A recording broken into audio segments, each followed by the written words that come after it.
DKI Jakarta Jarod Saiful Hidayat menghadiri deklarasi relawan Nusa Tenggara Timur di Jabodetabek untuk Ahok Jarot, sementara calon gubernur Anies Baswedan berkampanye di tengah warga Muslimat NU wilayah Jakarta Utara. Ya, untuk mengetahui informasi selengkapnya dari rekan kami Clara Alverina dari kawasan Jakarta Pusat dan Gadis Bianca dari Jakarta Utara. Kita ke Clara terlebih dahulu. Clara, apa saja kegiatan Ahok Jarot hari ini? Ya, Zulfia, calon wakil gubernur DKI Jakarta Jarod Saiful Hidayat hari ini menghadiri deklarasi relawan Nusa Tenggara Timur untuk pasangan calon nomor urut 2 Basuki dan Jarod.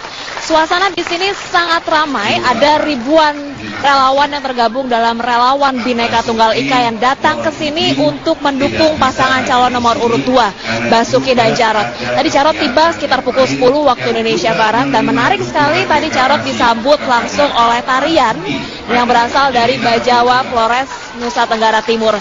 Saat ini Jarod sedang memberikan sambutan dan hadir pula dalam acara ini Ketua Umum Partai P3 Jan Faridz yang tadi juga memberikan sambutan, dan tadi dalam sambutannya Jan Faridz menyampaikan dan mengimbau kepada warga Jakarta untuk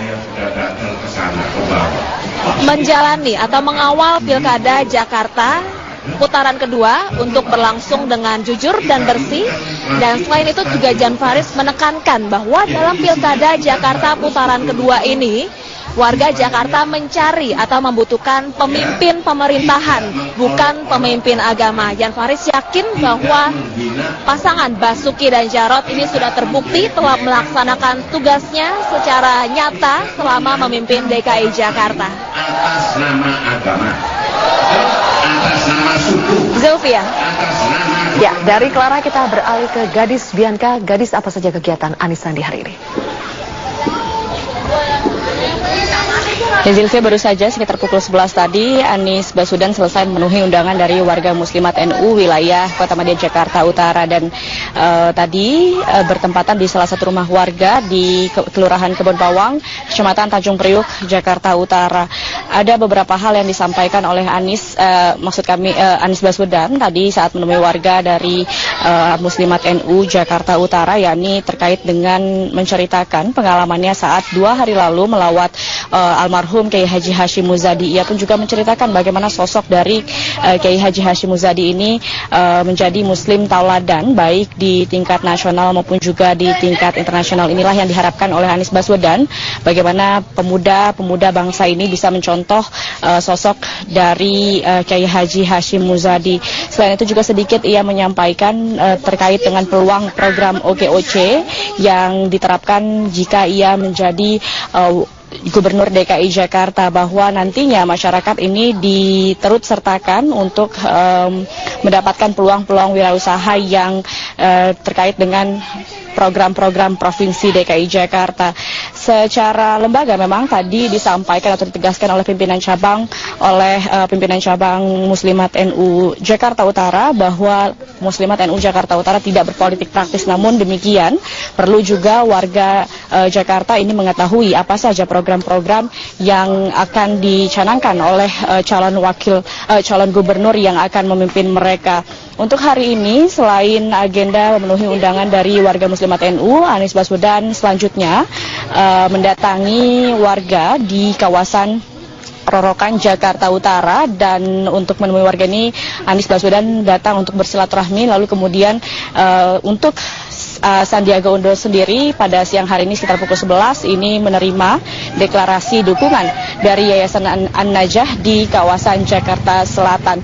Keduanya pada sore hari nanti sekitar pukul 14:30 waktu Indonesia Barat akan sama-sama menghadiri deklarasi dukungan dari DPW Partai Amanat Nasional yang bertempatan di Gelanggang Olahraga Jakarta Utara.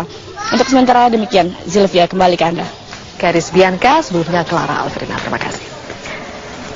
Kita ke LRT Kota Bandung diklaim lebih murah 30% dari LRT umumnya dan lebih cepat rampung pembangunannya karena menggunakan teknologi karya anak bangsa, yakni Metro Kapsul. Lalu seperti apa desain besar dan juga target dari pembangunan LRT di Paris Van Java? Kita terhubung bersama dengan Wali Kota Bandung, Ridwan Kamil.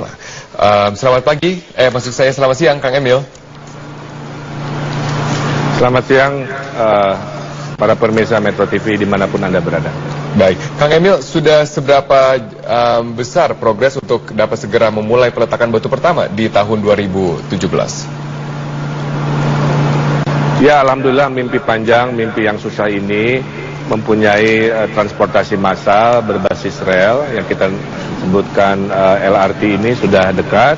Ada dua investor, yang pertama jalur tengah itu dari PT PP dan jalur satu dari Sabuga di utara menghubungkan ke Lewi Panjang di selatan. Ini sudah siap dengan menggunakan LRT bikinan anak bangsa, bikinan Indonesia, namanya Metro Kapsul. Biaya investasinya alhamdulillah karena konten lokalnya mencapai 95%, ini harganya 70% lebih murah, bukan 30%. Kalau LRT yang biasa dipakai di Jabodetabek 70%, bukan 30%. Jadi kalau di Palembang misalkan atau Jabodetabek itu LRT per kilometernya sekitar 400 sampai 500 miliar per kilometer. Kalau yang Metro Kapsul ini hanya 150 miliar per kilometer. Jadi hanya sepertiga dari harga LRT yang biasa ada di pasaran. Oke, mengapa harganya bisa begitu murah, Kang Emil? Sudah dekat. Karena yang bikin mahal kan barangnya sederhana saja, ada barang impor, ada barang domestik. Pastilah murah barang domestik kan, karena harga komponennya, kemudian buruh yang mengerjakannya kan semua lokal. Nah inilah yang membanggakan dan saya sudah lapor Presiden. Presiden sangat antusias dan memberi restu. Mudah-mudahan ini menjadi contoh dimanapun. Kita punya teknologinya hari ini namanya Metro Kapsul, apalagi harus didukung oleh Metro TV karena namanya sama Metro TV. Kang Emil, tadi sudah disebutkan investornya sudah ada, tapi permasalahannya ini baru komitmen atau memang dananya sudah ada? Karena Kang Emil optimistis sekali 2017 ini dibangun, 2018 sudah bisa digunakan. Ya, saya sudah rapat dengan Presiden, saya sudah rapat dengan Menteri Perhubungan, Menteri Keuangan, Menteri BUMN, sudah berkali-kali dan sekarang sudah mengerucut pada persiapan persiapan gambar kerja yang sedang dikebut dan proses administrasi perizinan yang sudah akan diselesaikan dalam hitungan minggu. Jadi mudah-mudahan kalau tidak halangan 2 bulan dari sekarang kita bisa memulai pekerjaan itu. Di jalur tengah dulu yang paling mudah antara stasiun sampai alun-alun, nanti dilanjut setelah 6 bulan jalur dari alun-alun ke Tegalega, dilanjut dengan yang Singapura yang sudah diarahkan menggunakan teknologi sesama sepanjang 11 km. Oke. Kang Emil, kalau boleh tahu skema pembiayaannya nanti persentasenya seperti apa? Karena kita ketahui APBD itu sudah disebutkan tidak memungkinkan, lalu APBN juga sangat ketat. Nah ini persentasenya gimana antara pemerintah dan juga investor dari luar? Nah dulu waktu pakai teknologi LRT yang impor itu memang investor kesulitan mendapatkan break-even point dari sisi ekonomi sehingga membebani tiket LRT ini sangat mahal. Tapi dengan menggunakan teknologi lokal yang hanya sepertiga, banyak optimisme, tiket kepada masyarakat lebih murah, beban kepada APBD dan APBN kalaupun ada sangat-sangat minimal.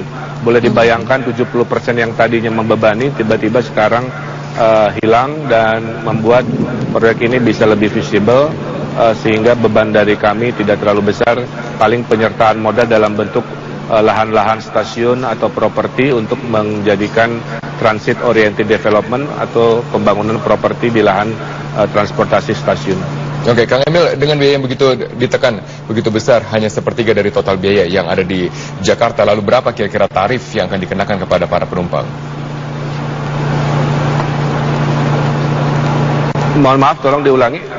Ya, Kang Emil, dengan biaya produksi maupun juga pembuatan yang lebih rendah dari yang ditargetkan seperti yang di Jakarta, lalu berapa kira-kira tarif yang akan dikenakan kepada penumpang? Oh ya. Nah, kalau dulu dengan LRT yang 500 miliar per kilometer, jika tanpa subsidi itu tiket bisa puluhan ribu ya. Nah sekarang dengan hanya sepertiga investasi, tiket kemungkinan hanya di 7.000 sampai 12.000 atau maksimal 15.000 rupiah per trip ya. Saya kira itu masih memungkinkan karena biaya-biaya transportasi di Kota Bandung kurang lebih sekali jalan dari angka 5.000 sampai 15.000 dengan berbagai moda transportasi yang berbasis mobil. Baik Kang Emil kami harap tetap bersama kami harus jeda dulu sejenak dan akan dilanjutkan di segmen berikutnya. Pemirsa Metro Siang akan kembali. Ridwan Kamil, Kang Emil, Anda katakan bahwa ada 2 koridor, yang pertama adalah dari stasiun Bandung ke Alun-Alun dan koridor 2 dari Sabuga ke Leuwi Panjang. Lalu bagaimana dengan pembagian dari operasional perusahaan-perusahaan yang akan mengoperasikan koridor-koridor ini? Ya, karena ada 2 investor, untuk koridor tengah tetap oleh investor dari PT PP, BUMN Indonesia. Yang koridor 1 dari Sabuga ke Leuwi Panjang itu dilakukan oleh investor Singapura dengan teknologi yang diharapkan sama, yaitu metrokapsul. Nah, dengan kolaborasi ini saya harapkan pembangunan lebih cepat, ada joint venture antara perusahaan lokal dan perusahaan internasional. Skema keuangan dari Singapura sudah sangat kuat, bertemu dengan teknologi lokal yang lebih murah, sehingga tiket menjadi murah, hanya 7.000 sampai dengan 15.000. Oke, Kang, berapa kilometer yang pertama akan dibangun dalam waktu dekat? Dalam waktu dekat yang hitungan 2 bulan itu 3 kilometer pertama untuk mengetes prototip dulu, yaitu dari jalur stasiun kota ke alun-alun. Jadi warga Jakarta nanti kalau mau ke alun-alun cukup naik kereta, lanjut LRT ke alun-alun, nggak usah naik mobil lagi. Iya Kang, tadi juga kami sudah menyampaikan bahwa warga Bandung sendiri sudah menanti-nanti ini hadirnya LRT. Nah, groundbreakingnya sendiri direncanakan kapan Kang? Ya, kalau sekarang bulan Maret, mudah-mudahan paling telat akhir Mei atau awal Juni kita sudah mulai, karena itu arahan dari Pak Presiden ya.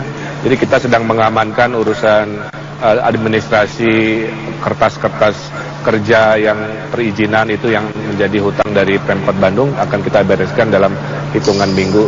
Termasuk perpresnya juga Kang belum keluar kan? Ya, perpres ini sudah final, kembali rapat dengan Presiden, dan mudah-mudahan dalam waktu dekat sekitar 4-6 minggu multitasking dengan proses perizinan ini bisa melengkapi apa yang sudah kita siapkan. Oke, Kang, bagaimana dengan transportasi? Semuanya sudah siap. Oke, Kang, bagaimana dengan transportasi LRT yang kemudian diintegrasikan dengan rencana kereta cepat Jakarta-Bandung? Nah, ini salah satu poin yang saya sampaikan ke Bapak Presiden. Kalau kereta api cepat ini dari Jakarta ke Bandung selesai, kan harus disambung dengan sebuah sistem transportasi dari stasiun kereta api cepat ke kota Bandungnya.